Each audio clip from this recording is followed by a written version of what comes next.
तो हम retrograde Jupiter और रेट्रोग्रेड सैटर्न के बारे में लगातार चर्चा कर रहे हैं। ये वीडियो रहेगी थर्ड हाउस के लिए। थर्ड हाउस में मान लो आपके चार्ट में लगन कुंडली में दोनों ही ग्रह अगर रेट्रोग्रेड हैं तीसरे भाव में, तो यहाँ आपको वास्तव में ये दोनों ही ग्रह किस प्रकार के प्रभाव दिखा सकते हैं। देखिए, थर्ड हाउस में नॉर्मली हम बृहस्पति को काफ़ी अच्छा मानते हैं, लेकिन बृहस्पति अगर रेट्रोग्रेड हो गए हैं तो वो अपना शुभ प्रभाव वहाँ कम कर देंगे। जबकि शनि का तीसरे भाव में रेट्रोग्रेड होना आपके लिए काफ़ी अच्छा साबित होगा, क्योंकि शनि यहाँ डिले नहीं करेंगे, आपको बहुत ज़्यादा हार्डवर्क नहीं करना होगा। लेकिन यहाँ पे जो रोल है सबसे बड़ा वो है साइन का। राशि कौन सी है आपके थर्ड हाउस में, और वहाँ बैठने से जुपिटर किस प्रकार से प्रभावित हो रहे हैं उस साइन से, और शनि किस प्रकार से प्रभावित हो रहे हैं, या शनि या जुपिटर दोनों ही किस प्रकार के रिजल्ट वहाँ देने में सक्षम हैं। तो यहाँ पे मान लीजिए अब अगर जुपिटर रेट्रोग्रेड हैं आपके, और अगर वो अपने मित्र के घर में बैठते हैं थर्ड हाउस में, तो जुपिटर पर उतना ज़्यादा नकारात्मक प्रभाव नहीं पड़ेगा, या जुपिटर अपना शुभ प्रभाव जो वो दे रहे हैं कहीं ना कहीं वो उतना ज़्यादा नहीं खोएंगे। लेकिन शनि के केस में शनि का वक्री होना आपके लिए बहुत ही ज़्यादा अच्छा है। इसके साथ साथ लेकिन आपको उन भावों को भी देखना होगा जिनको जुपिटर और सैटर्न दोनों ही रिप्रेजेंट कर रहे हैं, क्योंकि अगर जुपिटर के शुभ प्रभाव कम हो चुके हैं तो अब आपको उन भावों से रिलेटेड कार्य करने या उन भावों से रिलेटेड डिसीजन लेने के लिए कुछ परेशानियां आ सकती हैं या डिले हो सकता है, जिनको आपके चार्ट में जुपिटर रिप्रेजेंट कर रहे हैं। दूसरी तरफ आपके चार्ट में जिन जिन भावों को शनि रिप्रेजेंट कर रहे हैं उन भावों के लिए आपको आगे बढ़ना आसान होगा, उन भावों से जुड़े हुए कार्यों को आप समय पर कर पाएंगे, और उन भावों से जुड़े हुए रिश्तों से भी आपको पर्याप्त रूप से सहयोग मिल जाएगा। लेकिन यहाँ दूसरे ग्रहों का रोल बहुत ही इंपॉर्टेंट है। नॉर्मली हम ये मानते हैं कि शनि अगर रेट्रोग्रेड हो जाते हैं तो शनि के रेट्रोग्रेड होने से जो भी शनि अपना डिले वाला प्रभाव है वो नहीं देंगे। हालांकि फिर भी शनि आपको काफ़ी ज़्यादा कहीं ना कहीं रेस्पॉन्सिबल बनाएंगे, अपने कार्यों के प्रति मेहनती बनाएंगे। लेकिन यहाँ जितनी भी प्रकार की समस्याएं जो शनि दे सकते थे वो आपको प्रदान नहीं करेंगे। समस्या नहीं देने से अब आपके लिए लगभग हर कार्य करना आसान हो जाएगा। तो इससे आपके कम्युनिकेशन, आपके सीखने की एबिलिटी पर काफ़ी असर पड़ेगा। साथ साथ में लोगों के साथ अगर आप कन्वर्सेशन में आते हैं या थर्ड हाउस से संबंधित ही आपने अपना कोई प्रोफेशन है तो उसमें काफ़ी अच्छे से आप काम कर सकेंगे। यहाँ पे इन दोनों की प्लेसमेंट है तो ये रिश्तों के लिए उतनी अच्छी नहीं है, जैसे आपके भाई बहनों, रिलेटिव्स के साथ या पड़ोसियों के साथ कभी कभी आपको ऐसे बहुत ही स्ट्रिक्ट रिश्ते देखने को मिल सकते हैं।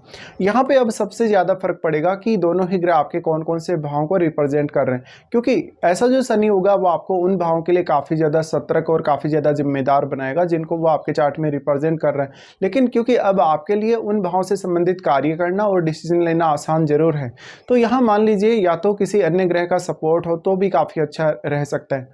यहाँ अब देखिए आपके चार्ट में अगर हम दृष्टियों के हिसाब से सोचेंगे इन दोनों ही ग्रहों की प्लेसमेंट के बारे में, तो जुपिटर सबसे पहले 7th हाउस को एस्पेक्ट कर रहे हैं। यहाँ से जुपिटर 7th हाउस पर अपना उतना शुभ प्रभाव अब नहीं डाल सकेंगे, जिससे आपको अपने अन्य प्लैनेट्स पे डिपेंडेंट रहना होगा। यहाँ पे अब देखिए सप्तम भाव में जो भी प्लैनेट बैठा है उसको देखिएगा, सप्तम भाव में बैठा हुआ प्लैनेट क्या वास्तव में यहाँ दृष्टि डाल रहा है थर्ड हाउस पे या नहीं डाल रहा, या जुपिटर की जो दृष्टि पड़ रही है 7th हाउस पे वो किस प्रकार से वहाँ बैठे हुए ग्रह को प्रभावित कर रही है। तो वैसे अगर देखा जाए तो दोनों का कंजक्शन ही हम यहाँ काफ़ी अच्छा मानेंगे, लेकिन क्योंकि जुपिटर रेट्रोग्रेड होने की वजह से उन्होंने अपने शुभ प्रभाव कम कर दी, तो अब जुपिटर से संबंधित कार्यों के लिए आपकी मेहनत यहाँ थोड़ी बढ़ जानी चाहिए। लेकिन हिसाब से आपको शनि यहाँ डिले नहीं कर रहे, रोक नहीं रहे, तो जितनी भी मेहनत आप करने वाले हो, जो कुछ भी आपने डिसाइड किया है वो आपका पूरा जरूर होगा, भले ही आपको थोड़ा सा देरी हो जाए। यहाँ पे जो जुपिटर आपके 7th हाउस को एस्पेक्ट कर रहे हैं, क्योंकि जुपिटर नेम फेम के लिए, प्रसिद्धि के लिए भी काफ़ी अच्छा माना जाता है और आपको काफ़ी बुद्धिमान दिखाता है। लेकिन अब क्योंकि वो रेट्रोग्रेड है, रेट्रोग्रेड होने से ऐसा हो सकता है कि आपको पब्लिक डीलिंग में उतनी आसानी ना हो सकता है कि आप अपनी पूरी क्षमता का उपयोग नहीं कर पा रहे हो, आप स्वयं को समझ नहीं पा रहे या अपनी नेचुरल एबिलिटीज़ को नहीं जान पा रहे। इस प्रकार का अब ये कंजक्शन है, तो आपको थर्ड हाउस को लेकर बहुत ज़्यादा सीरियस होना पड़ेगा, इवन थर्ड हाउस से जुड़े हुए रिश्तों को लेकर भी। इसके साथ साथ आपको लगभग प्रत्येक काम में बहुत ज़्यादा डेडिकेशन दिखाना होगा।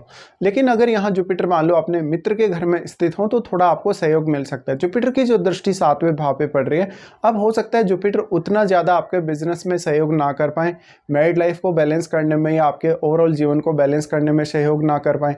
साथ ही साथ अब सप्तम भाव में जो बैठा हुआ ग्रह है उसकी इंपॉर्टेंस काफ़ी ज़्यादा बढ़ जाती है इस केस में।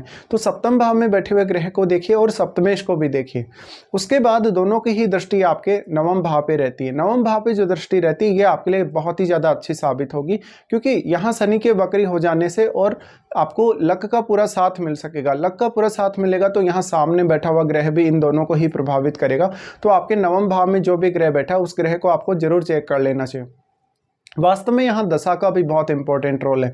मान लो आपको हो सकता है शनि की महादशा हो या जुपिटर की महादशा हो, तो महादशा के हिसाब से भी विचार कर लेना चाहिए। फिर ऐसा भी हो सकता है कि आपको इस जीवन काल में अभी महादशा नहीं है इन दोनों की, किसी की भी, लेकिन हो सकता है किसी न किसी एज पीरियड में आपको इन दोनों की महादशा आ रही हो आगे पीछे, तो ये भी आपको चेक कर लेना होगा। लेकिन दोनों का ही दृष्टि जो नवम भाव पे पड़ रहा है, अब नवम भाव से जुड़े हुए निर्णय लेना और नवम भाव से जुड़े हुए काम करना थोड़ा आसान जरूर होगा। यहाँ पे अब आपको भाग्य के मामले में थोड़ी उम्मीद जरूर रखनी चाहिए। जुपिटर नॉर्मली क्योंकि वो नवम भाव के कारक माने जाते हैं, इसलिए यहाँ उतना नकारात्मक प्रभाव नहीं डालेंगे। साथ में अगर इनका कोई किसी का भी मित्र ग्रह नवम भाव में आपके बैठा है तो वो ग्रह यहाँ आपको थर्ड हाउस के मामलों में काफ़ी सपोर्ट करेगा।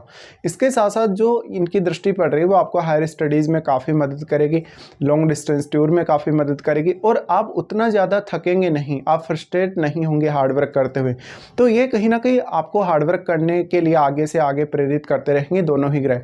यहाँ पे अब आपको जुपिटर को ज़्यादा स्ट्रॉन्ग करने पर ध्यान देना चाहिए, क्योंकि अगर आप जुपिटर को मजबूत कर रहे हैं, यहाँ पे जुपिटर को स्ट्रॉन्ग कर रहे हैं, तो जुपिटर की आपको पर्याप्त रूप से मदद मिल सकती है। इनकी दृष्टि नवम भाव पर होने से आप आध्यात्मिक मामलों में या धार्मिक मामलों में पर्याप्त रूप से रुचि लेते दिखेंगे। यहाँ पे इनकी दृष्टि है तो ये आपको घूमने फिरने या इधर उधर से काफ़ी ज़्यादा ज्ञान प्राप्त करने के लिए भी प्रेरित कर सकते हैं। डिपेंड करता है कि जुपिटर आपके चार्ट में कौन कौन से भावों के स्वामी हैं, उन भावों के लिए भी अब आपको लक का सपोर्ट मिल जाएगा। यहाँ पर अब आपको देखना होगा कि वो भाव आपके थर्ड हाउस, नवम भाव और सप्तम भाव से जुड़े हुए मामलों में कैसे योगदान कर सकते हैं। ऐसा भी हो सकता है कि जिन भावों पर शनि या गुरु दृष्टि डाल रहे हैं उन्हीं के वो स्वामी हो सकते हैं, तो उस मामले में आपको और भी ज़्यादा बेहतरीन सपोर्ट देखने को मिलेगा।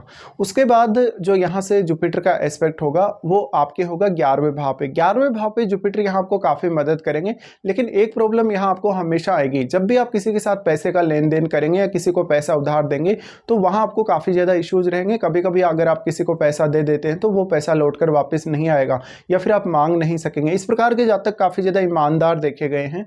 साथ में उनके साथ कोई भी अगर डील करे तो वो काफ़ी ईमानदारी से काम करने वाले होते हैं, तो आप ऐसे लोगों पे बहुत ही इजीली ट्रस्ट कर सकते हो।